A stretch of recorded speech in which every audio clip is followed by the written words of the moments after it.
Hello everybody, and today I'm going to be doing a video by myself discussing the complicated topics of COVID-19. I have spent days preparing and researching for this, and I am finally ready to film my COVID video. A quick disclaimer before we get into the video. This video was filmed and prepared for around January 2023. So if you're watching this in the future, the things I say might not align right with what's going on at a later date. I did a lot of research in preparing for this, so I hope you enjoy.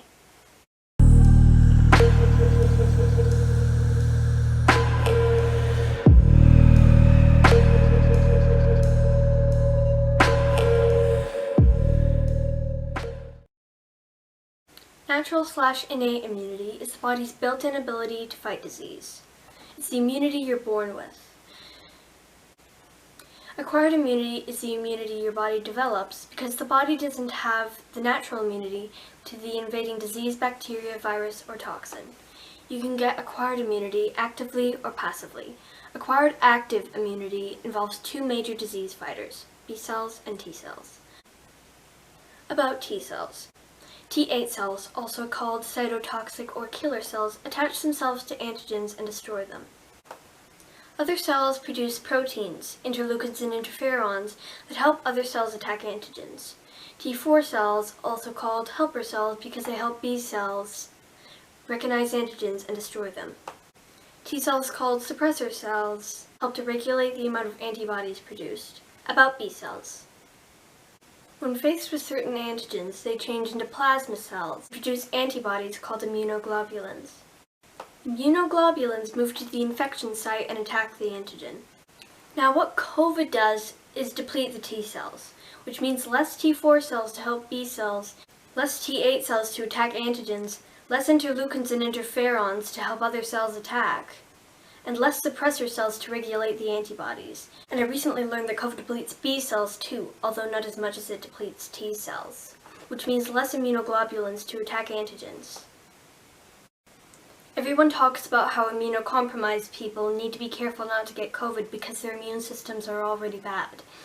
But the thing is, if you get COVID, you are immunocompromised. The reason you can't build up an immunity to COVID is because COVID destroys your immune system.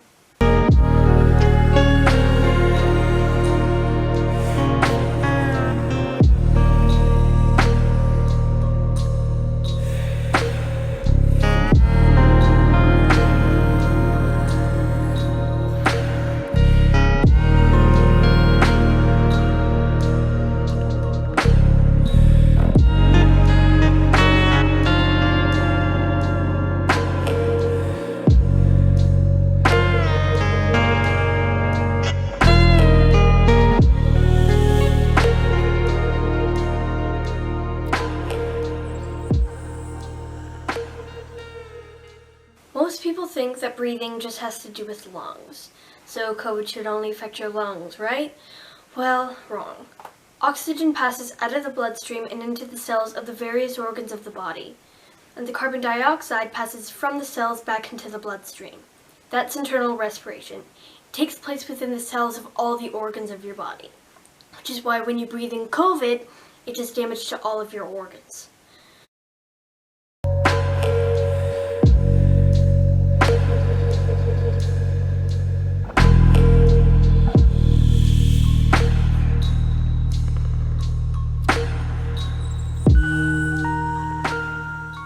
These are the main parts and functions of the brain. Cerebrum, thinking, memory, reasoning, movement, sensation. Corpus callosum, joining the two hemispheres of the brain. Thalamus, gathering information from eyes, nose, ears, mouth, skin, and perceiving pain. Hypothalamus, controlling body temperature, appetite, sleep, sexual desire, emotions, and release of hormones from the pituitary gland. Cerebellum, controlling and coordinating balance and voluntary movements. Pituitary gland, releasing growth and reproductive system hormones. Pons, connecting the cerebellum and cerebrum to the rest of the brain. Medulla oblongata, connecting the spinal cord to the rest of the brain. Housing the respiratory, cardiac, and vasomotor centers that control respiration, heart rate, and blood pressure. As far as I know, COVID can majorly negatively affect all of these parts of the brain and what they do.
I've already done the damages of brain damage, but haven't gone into the damage that COVID does to the body as a whole.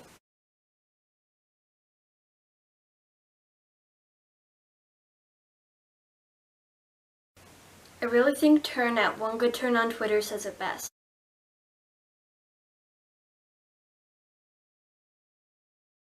It's impossible to simultaneously hold in your head all the bad effects that COVID infection can have on you. In short, there's only one way you can do it. Understand that COVID can individually mess up every single human bodily function separately or together, and that repeat infections will make that mess up cumulative.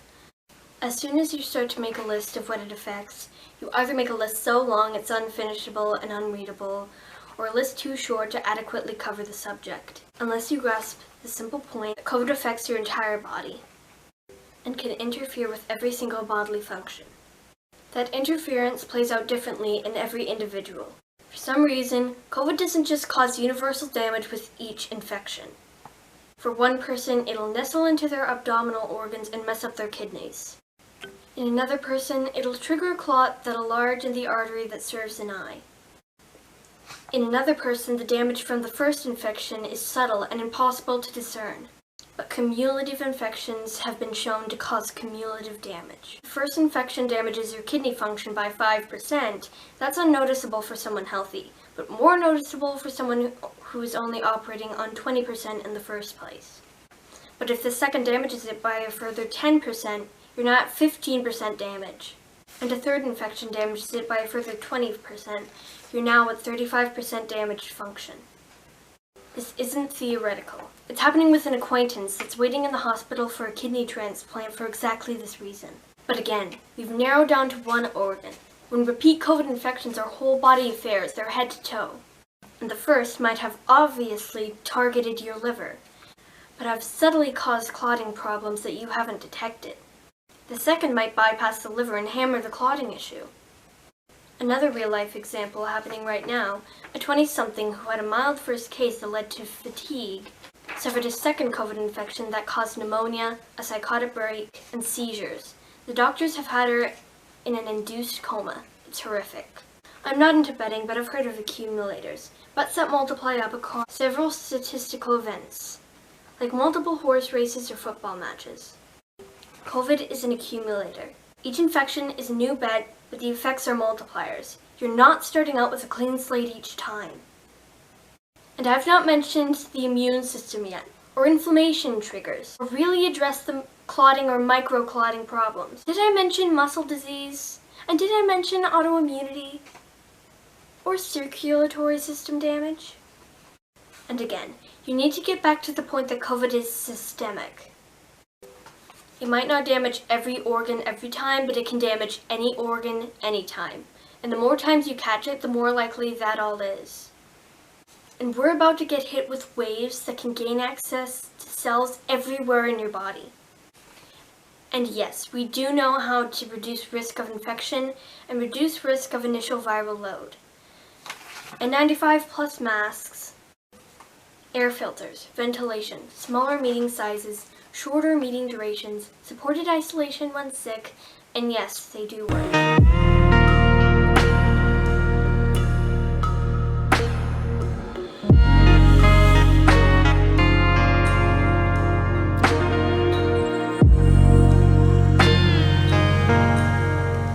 Hospitalization, cardiovascular effects, clotting, other blood disorders, diabetes, fatigue, gastrointestinal distress, kidney damage, mental health effects, depression, musculoskeletal damage, neurological deficits, and pulmonary damage with each infection. Post-COVID neurological syndrome, PCNS, also known as long COVID, affects nearly 1 out of 2 people who catch COVID.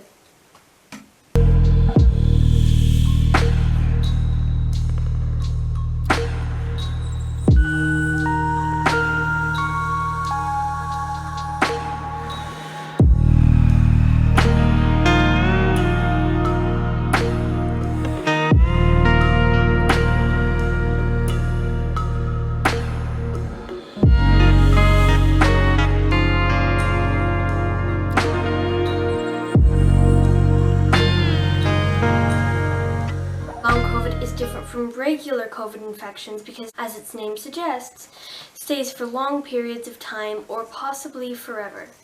The more you are infected with COVID, the more likely you are to develop long COVID. The worst part about long COVID is that it usually stems from mild cases. The reason I'm using quotations is because there's no such thing as a mild case. There are mild symptoms, but not mild COVID infections. They almost always do damage, even if you can't see it or it shows up months or years later. Your immune system is meant to protect your body from diseases, bacteria, virus, toxins, parasites, and cancer cells.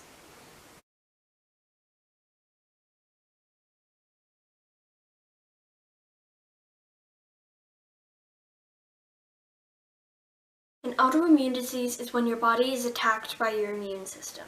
Experts are unsure why your immune system does this. There are over 100 known autoimmune diseases. There is no known precise cause of an autoimmune disease, but there are some risk factors that increase your risk of getting one. Smoking, obesity, having relatives with autoimmune diseases. Some diseases are genetic, they run in families. Some medications. Talk to your healthcare provider about the side effects of medications for blood pressure, statins, and antibiotics. Exposure to toxins. Already having one autoimmune disease, it increases your risk of developing another. Being female. 78% of people who have an autoimmune disease are women. Infections, which means catching COVID makes you more likely to catch an autoimmune disease.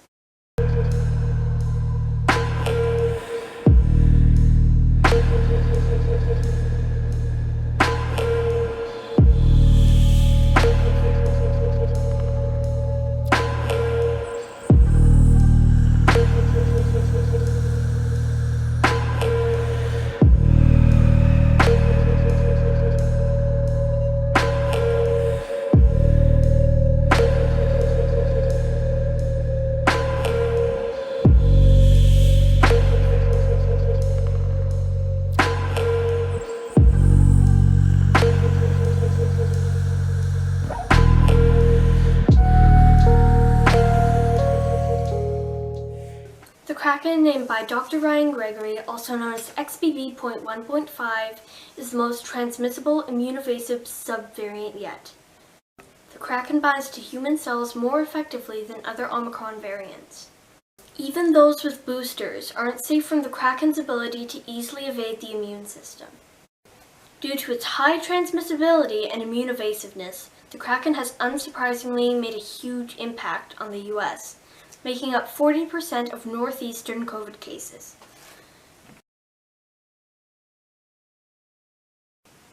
India has 1.3 billion people, the second largest population, and haven't been mentioned much with COVID but have definitely seen the worst of Delta.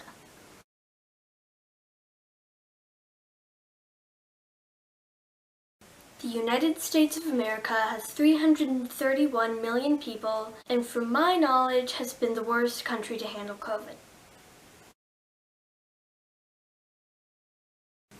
China has 1.4 billion people, the largest population, and have been in lockdown since the beginning of the pandemic, but have just recently let it rip due to complaints from Chinese citizens. This will cause millions to die and millions to be disabled. The bodies are piling up, people are running out of urns for loved ones' ashes, and many are getting sick and hospitalized in China. It's complete chaos. Sadly, it can only go downhill from here from what I see.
People and children are getting sick with RSV and flu because of T-cell depletion and immune dysregulation. People blame it on immunity debt.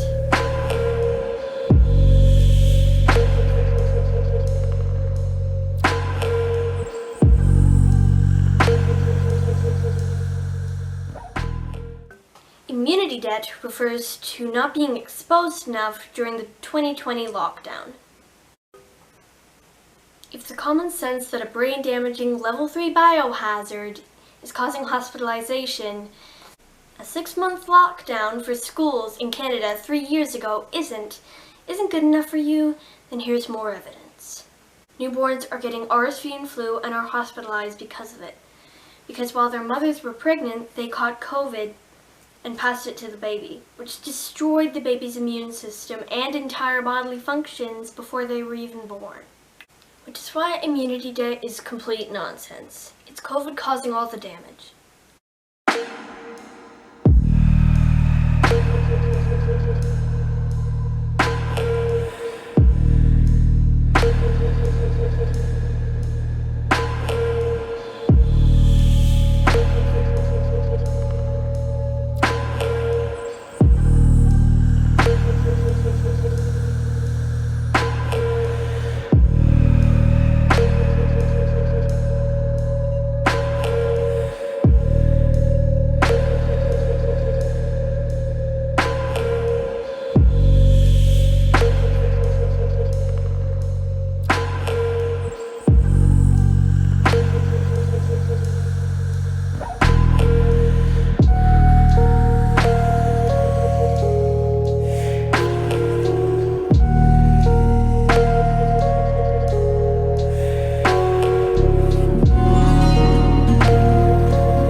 Anti-vaxxers. They not only don't support the vaccines, they blame the effects of COVID on them, which makes them anti-maskers.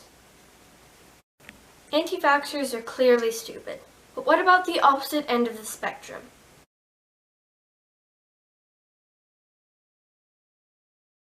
Vaxxed and relaxed. The sad and stupid part about them is that they think they're being careful by getting the vaccines, when in reality, it's not nearly enough to ward off the worst of COVID, especially with the new variants. But there are a few ways you can effectively do so. Everyone seems to be letting it rip because they're sick of lockdown. Not only is lockdown or let it rip stupid, it's dangerous. A soon as they're sick of being isolated, they drop all precautions. But there are many things you can do that are in between. Stay in a bubble. The people in your bubble are the people you don't have to take COVID precautions around, and the bubble can't pop, which means that the people in your bubble, including you, can't visit anyone outside your bubble without the proper COVID precautions.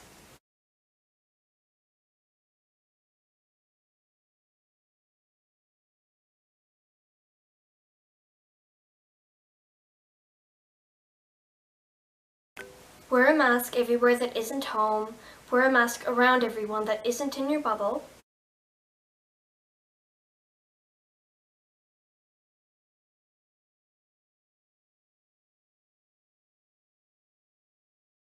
Stay outside while interacting with people not in your bubble. Stay at a distance while interacting with people not in your bubble.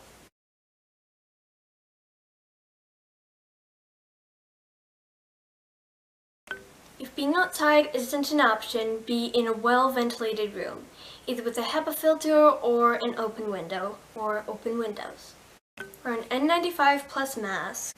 Avoid close contact with those not in your bubble. Limit your exposure to people outside your bubble. Limit the durations of time exposed to people outside your bubble. Also, if you can, I would recommend avoiding in-person meetings altogether.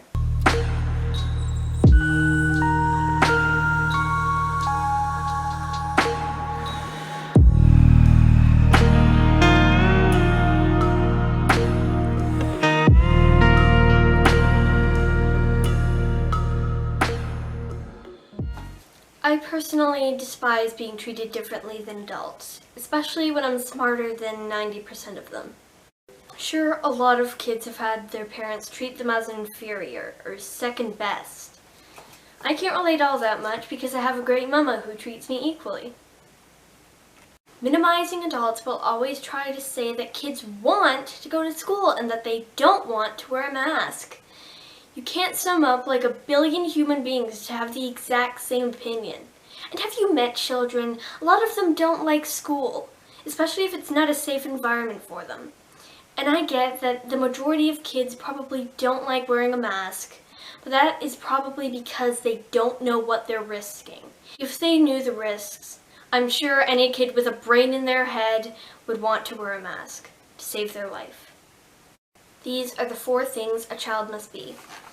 Be safe, be loved, and feel loved. These are vital to a child's and anyone's really mental and physical health. If a legal guardian or parent ignores or refuses to consider an affordable, accessible, and manageable way of life that can massively benefit the physical and/or mental health of the child they are looking after, they are clearly incapable of caring for a child. I'm really glad that I found that out the easy way, and that I didn't have to experience the dangers of an ignorant parent firsthand.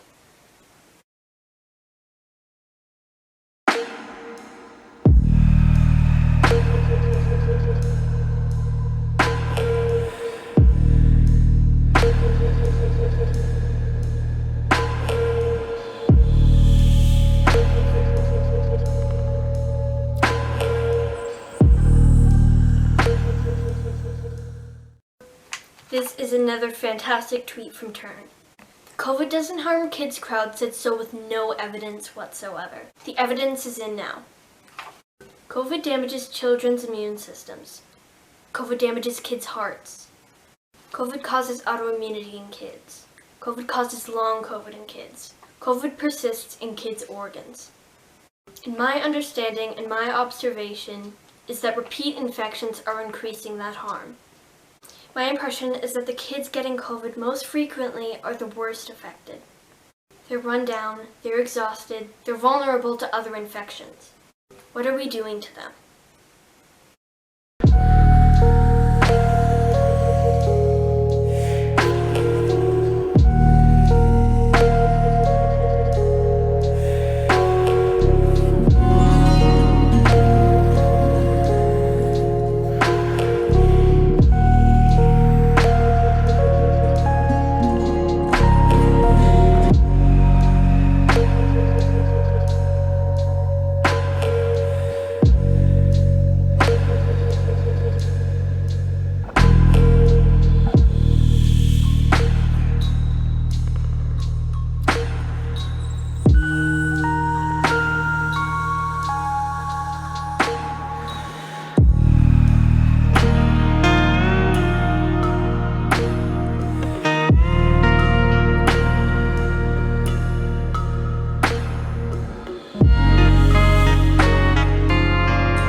everybody watching knows the truth about COVID, if any friends and family are watching, I hope that you learned something from this, because I'm pretty sure all of my friends and family aren't being cautious, and it's hard when everybody's just pretending like COVID is over when it's at its worst, and we're just going to keep on staying safe no matter what. But I just hope you learned something from this video, whoever you are, but especially friends and family.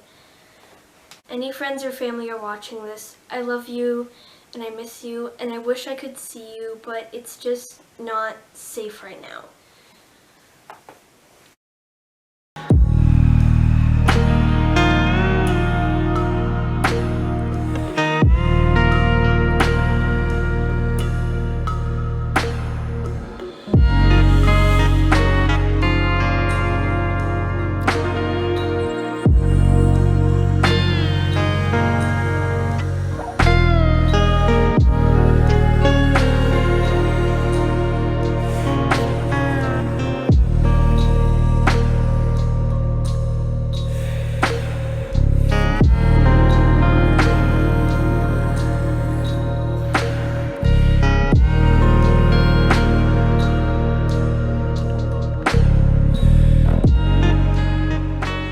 Now that you know the damages of COVID and how to protect yourself from it, here's a great analogy from Turn at One Good Turn on Twitter that basically sums up every topic explained in the video. Suppose you have 100 health beans in your health bag. Number 1. Your first SARS-2 infection might not be too harmful, might just scoop 10 beans out of the bag. The good news is that over the next 6 months, you recover 5 health beans. Out of 100 beans, you hardly miss 5. So at the start of your second infection 6 months later, your bean level is 95. But your first infection weakened you a bit, so your second infection is able to scoop out 15 beans. You now have 80 beans. At the start of your third infection, another 9 months later, you're at 87 beans, but the infection steals 20 beans. You're now at 67. You didn't really notice the first one or the second, but now you're definitely starting to notice. Number 2, you have 30 beans because you're old or you're undergoing chemo or you have a damaged immune system or all three. Your first SARS-2 infection takes 20 beans. You're left with 10 beans, but a month later a cold gives you pneumonia and takes the other 10. Number 3, you start off with 80 beans, and you get infected with SARS-2, but it only takes 1 bean, which seems great. But on the way through you, it nicked a hole in the bag. Every other day or so, you lose a bean. You don't even notice it for about a month, and then one day you realize you only have 50 beans. Your body manages to heal the rip with about 40 beans left. You nervously wait to find out if the rip will reopen, or if your beans will be restored over time, or what the next infection will do. You have 110 beans. You're a machine. COVID doesn't even manage to steal 1 bean from you, but it did damage to the bag. Subtle damage to the fabric. 2 weeks later, you're playing football, or going swimming, or doing CrossFit, and you find out what COVID did to the bag. It weakened the fabric. The whole bag rips top to bottom and you lose every bean suddenly and catastrophically. Number 5, you're pretty healthy, but the bag was 90 beans. Your body reacts very vigorously to your first SARS-2 infection. COVID doesn't get away with more than a couple of beans. But the scent of COVID is on the rest of the beans, so your body starts attacking your own beans, one by one. Destroying them one by one. Is it ever going to stop attacking them? You have a bag with 100 beans in it. Your first SARS-2 infection is relatively innocuous, but it seems to open the gap at the top of the bag a little. So does your second infection. Your bag is now wide open. A totally common infection that you usually fight off comes along and sees the wide open bag and takes 50 beans. Number 7. You have a bag with 18 beans in it. You've seen what's happened to your friends' bags when they catch SARS-2, and you're terrified of ever catching it. You're called anxious by the people with bags full of 90 beans. Number 8. You think you have a bag of infinite beans because you're young and stupid, or old and stupid, or just stupid. Your first SARS-2 infection takes a few beans, and you barely notice. Your second one takes twice as many, and so does your third. You realize you have hardly any health beans left, and you start blaming it on not catching enough viruses. Number 9. Government officials tell you that if you catch COVID, it will be mild and turn all of your beans into magic beans. You believe them, and enter into scenario 1 through 7. Number 10. You buy a special cover that protects the entrance of your bag. We're told that this cover will end the pandemic. You fit the cover, but find out that SARS-2 can still get in. You and your friends all bought the covers, and although it makes it less likely that SARS-2 will steal all your beans, you find out that it can still take the beans, rip or weaken the fabric, and turn your body against your beans, even when the cover is installed. Number 11. You have 98 beans. Normally, out of 100 beans, you would have 3 beans that represent your kidneys. You don't know it, but you only have 1 red kidney bean that represents your kidneys left. Your first SARS-2 infection only takes 4 beans. Of the 4 beans that COVID took, one of them was your last remaining kidney health bean. Your kidney starts to fail. 12. You have a bag full of 100 beans. Your first SARS-2 infection takes 20 beans, but for some reason, your body doesn't want to replenish the beans the way it normally would.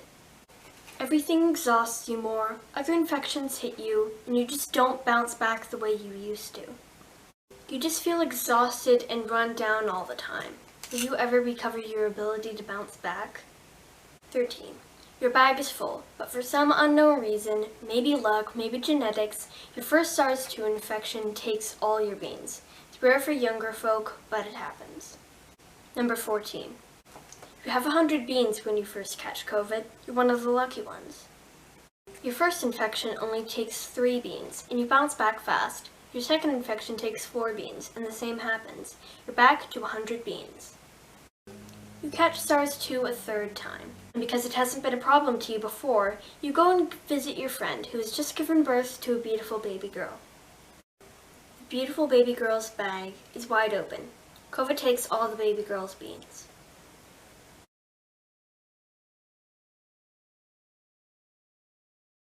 You have a mostly full bag of 75 beans, but you have a kidney bean problem. It may have been caused by your first SARS-2 infection. Who knows? You're admitted to the hospital for treatment. While you're in the hospital, a healthcare worker with 100 beans and a cold that's actually SARS-2 infects you. You lose all your beans, but the doctors say that it was because of your kidney problem. It was actually because the healthcare worker infected you with COVID. You have a bag with 40 beans in it and a stack of health problems. You fight through every aspect of life every day. You are reliant upon carers. A carer with a full bag and SARS-2 shares it with you. SARS-2 only takes 1 bean, so that's not so bad, but it opens the bag and it weakens the fabric. And now you're almost constantly in and out of the hospital, where you're increasingly likely to catch it again. Scenario 17. You send your kid to school because you've been told that kids can't catch SARS-2. The kid catches SARS-2. They only lose 5 beans, and they bounce back pretty fast, gaining beans again week on week. You send your kid back into school because you've been told that kids are immune to SARS-2 if they've already had SARS-2 once. After 5 months, they catch SARS-2 again. They don't seem to be quite right after the infection, but it's hard to tell. 6 weeks after their second infection, the kid suffers increasingly worse abdominal pain and is admitted to the hospital for treatment. The doctors poke around the beanbag and consider removing the kid's appendix. The kid gets SARS-2 again another 5 months later. And then again another 6 months later. At this point, you've got no idea how many beans are in the beanbag. The kid is like other kids, sometimes full of beans and sometimes flat. But there's something up. The kid is catching every bug going now. They seem run down. They get sicker with each bug. They need hospital treatment again, this time for strep A. At this point, it's not about beans anymore, and you just have to ask why anyone thinks it's okay to reinfect kids with SARS-2 over and over and over again. These are all real-life stories, illustrated crudely using a bean and a bag and a bean thief. Some of them are stories of family and friends. But of course, this isn't exactly how SARS-2 works. I'm just trying to explain how it hits us all differently.